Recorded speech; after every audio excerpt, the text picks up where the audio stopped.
ಜೋರಾದ ಚಪ್ಪಾಳೆ ಬರಲಿ.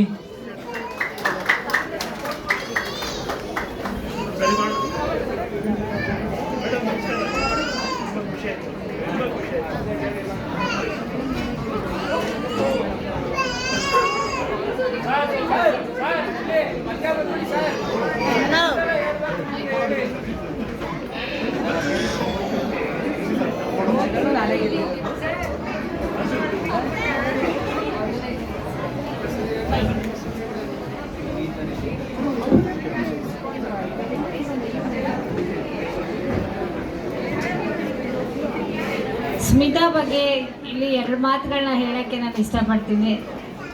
ಸ್ಮಿತಾ ನನ್ನ ಒಂದು ಶೋಗಳಿಗೆ ಒಂದು ಕಂಟೆಸ್ಟೆಂಟ್ ಆಗಿ ಮುಂಚೆ ಬರ್ತಾ ಇದ್ಲು. ಈಗ ಅವಳು ಬೇಬಿ 17 ಹಾಗೂ ರುದ್ರವಲ್ಲಿನ 2 ಫಿಲಮ್ನ ಕಂಪ್ಲೀಟ್ ಮಾಡಿ ಇವಾಗ ಹೀರೋಯಿನ್ ಸಾಲ್ಗಳಲ್ಲಿ ಸೇರಿದ್ದಾಳೆ.